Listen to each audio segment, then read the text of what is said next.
Hey guys, it's Pokemon's the TCG here and welcome back to another video.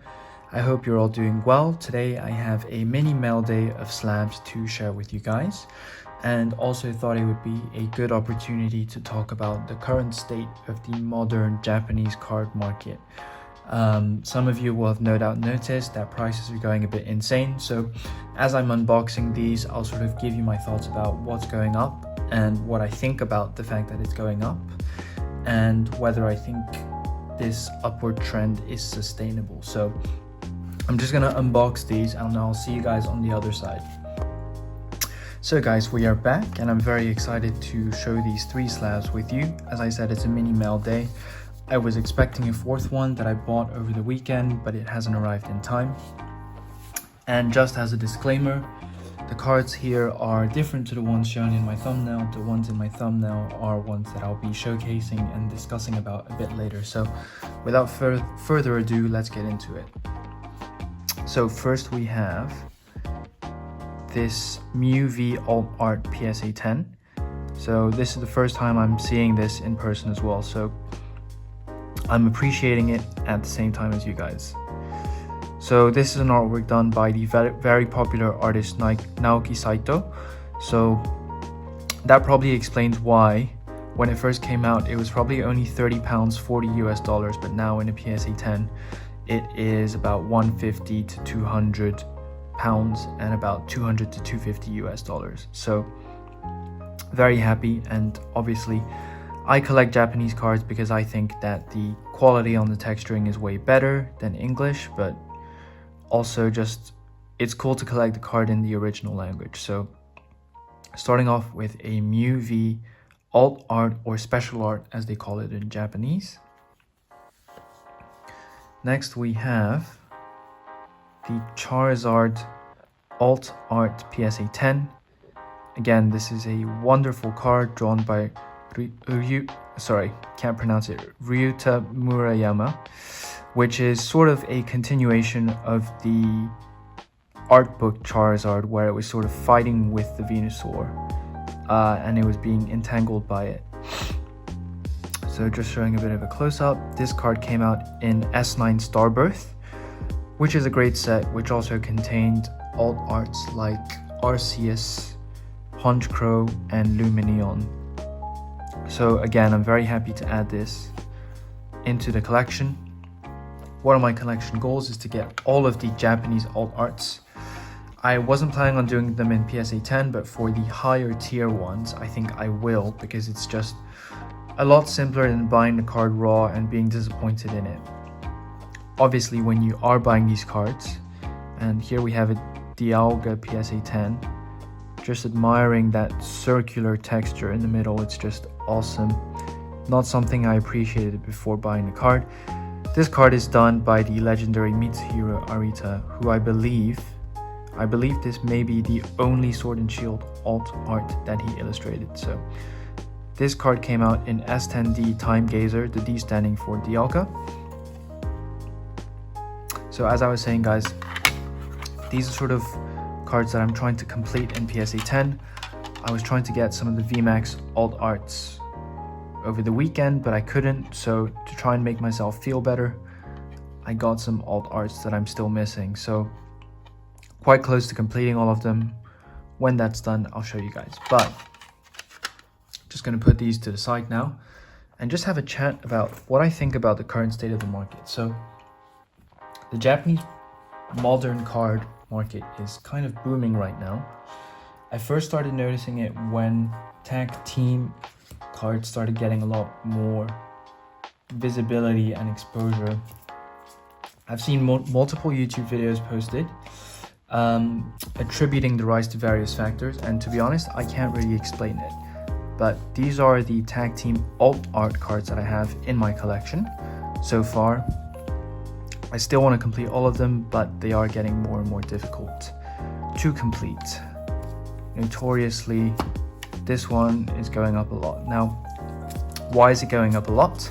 Some YouTubers have blamed Japanese card stores. They usually have a buy price list where they indicate what they will pay for a certain card. A lot of people take that to be a measure of the current market. So Some people accuse these stores of artificially raising their buy list prices with no intention to buy, just so that it gives an impression that, you know, prices are rising in the market and to create market movements. Now, I think that this could be one of the explanations. Another explanation is, however, that these tag team alt arts have been underappreciated for a very long time. For a very long time, these cards were way cheaper than Sword and Shield alt arts. So either the Sword and Shield alt arts had to come down, or the Sun and Moon tag team alt arts had to go up.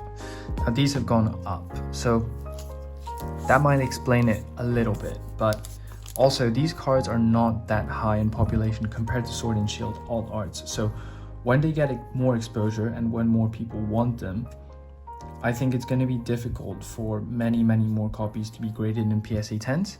Obviously there's still many out there, but that's my view on that. And just before I continue, obviously none of this is investment advice. All of this is my personal view on what's happening to the market. If you disagree with my opinion, you're very welcome to debate in the comment, but I just ask that you please keep it respectful. So tag team alt arts are the first thing that I noticed going up, and I don't have any of the other higher tier tag team alt arts. So that's the ADP RCS Dialga Palkia alt art, or the Latias Latios, or the Reshizard alt arts. Now, the Latias Latios has always been expensive, but the Reshizard in a PSA 10, I'm pretty sure it was like 300-400 pounds about a month ago, and now it's probably like 800-900. Same with the Mewtwo tag team alt art in PSA 10. I was offered it by stores to buy for 400 pounds in a PSA 10. And the only reason why I passed on it is because, aside from buying the grade, I also look at the overall condition of the card, and there was a white spot on the back of the card, so I thought I'd pull out. I went to MCM Comic Con in London about 3 days ago and saw the same card up for £1,000. So that's sort of what's happening with tag team alt arts. What else has gone up a lot? Now these cards have gone up a lot. So two of these are trainer TR cards. So as you can see, it's marked by the TR. Oh, actually no, only this one is the TR rarity. These are just normal holo rarity cards, but I have seen in other Sun and Moon tag team sets, the Lady Holo from Remix Bout sell for about $300 in a PSA 10. I've also seen Lillie from Sky Legend sell for 200-300 pounds in a PSA 10, and I'm just talking about the holo versions. I've also seen Lusamine from Sky Legend sell for 170 pounds. Now these are cards that were probably worth £2 to £5 or like $4 to $10 each last month. They've suddenly jumped to this level. No one can explain why. What do I think about this situation? I thought that these cards always had a bit of potential, but you have to acknowledge that they are easy to pull from these boxes. Especially these cards, which are just normal holo rares. You open a box, you get 15 hits, and you only get 3 GX cards, 3 to 4, and 1 secret rare. So the rest will all be holo cards. So if you open a box of Tag Bolt, which is where this comes from, you have like a 70 to 80% chance of pulling this card. If you open a box of Sky Legend, I think you have a really good chance of pulling the Lillie and Lusamine card, although I'd need to check if they are a different rarity. From what my friend tells me, the TR rarity cards are 1 per box, but in the sets that they're contained, you get more than 1 TR in the set, so it is actually a little bit harder to pull. Nevertheless, it doesn't explain why the prices have jumped so much almost overnight. You check prices from yesterday or today, they'll be completely different to like a week ago. Now, if you check the PSA population report, these cards will be low population at the moment, and I think actually that is what is causing a lot of the PSA 10 prices to be so high. It's because actually currently on the market, there is a low availability of these cards. However, if we wait to see in 3 to 4 months, I'm sure that these cards in PSA 10s will flood the market. It only costs £14-ish or $14-15 to grade a card with PSA on TCG Bulk. I can see people, including myself, sending tons and tons and tons of these in to be graded. By the end of the huge grading wave, these cards will be several thousand in PSA 10 population, or at least above 1,000 by the end of the year. That's just a prediction, by the way, but I cannot see these cards sustaining value to the point of being, you know, $300-400 US for a PSA 10. It doesn't make sense to me, and the speed of the price jump feels very unnatural to me. So that's what's happening with these cards. Also, if you look at the Lillie Dream League promo, which I don't have a copy of, it's 381 SMP.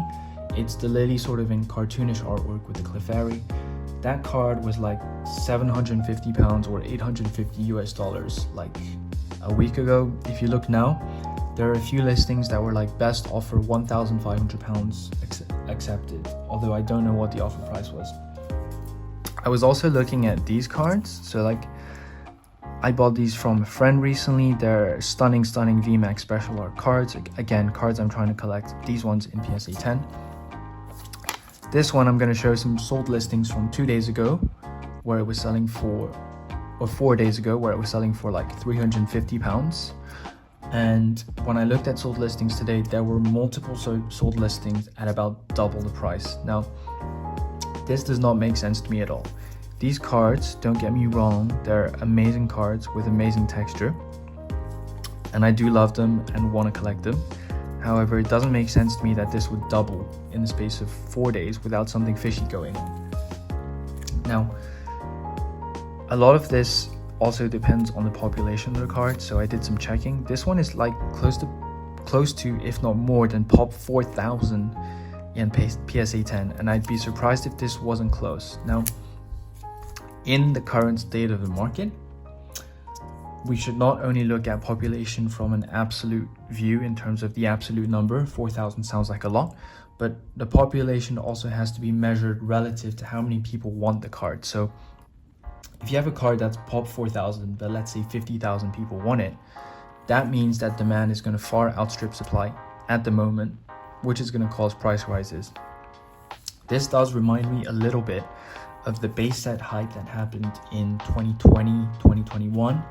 Logan Paul was partly responsible for it, but prices were already rising a little bit before then. Base set cards were extremely high pop cards that no one cared about before, and suddenly they all jumped in price. And that sustained for a few months, but after a while, because the pop was so high, once the interest waned, the cards went back down again.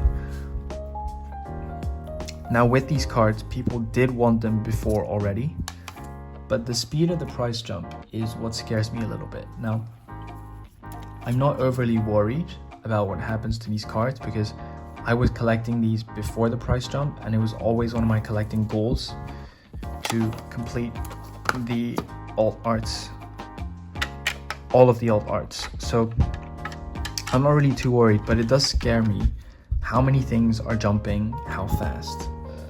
Something just doesn't feel right to me. So the other thing that's rising at the moment is, as these cards rise in price, the boxes that they come from also rise in price. So the Sky Legend, Lillie and Lucamine Hollows, because they're now 160, 200, 300 pounds in PSA 10, that actually costs more than the very booster box that they come from for a whole booster box, Sky Legend. So Sky Legend was probably around £100 like 2 or 3 weeks ago, and more recently I've been seeing sold listings for like 192. Same with Dream League. The Dream League was already pretty high. It was like £300, but more recently I've seen sold listings of £500. Obviously I have boxes of these sets, so the price rises would benefit me. However, I still think there's something a little bit unnatural going on. Now we also have to assess what else is going on in the market. As a Chinese person, I have seen a lot more Chinese entrants into the market recently. Young Chinese people with a lot of money, but also with the introduction of the recent simplified Chinese, I think there is a huge increase in interest from China in Pokemon cards. So that again could be affecting it, but who knows? The only thing I know, or the only thing I'm guessing, is that the increases in these cards, in PSA 10s, and maybe these cards, one, they're not sustainable, but even if they stay at the current prices, I'm not sure they're gonna stay at those prices for forever and keep going up. I think that there's a good chance that these will come back down in price. This was only £260 in a PSA 10 a few weeks ago. Now it's like £750. That doesn't make sense to me. So what do you think, guys? Obviously there is a lot to unpack here. The situation's always evolving. I'm currently recording this video at the end of May. I'll probably be uploading it at the start of June, by which time prices will have gone up even more. So anyways, I'm only thinking about these things because I still need to complete these, and like I don't have all of them, but I'm happy with my cards anyways. That's the main reason why I collect. So let me know what you guys think about the current state of the Japanese markets in the comments. Do you think it's sustainable? What do you think is driving the price rises? Do you think there's a lot of shilling going on? I didn't mention that. And if you liked the video, don't forget to leave a like, comment and subscribe, and I'll see you guys at the next one. Thanks.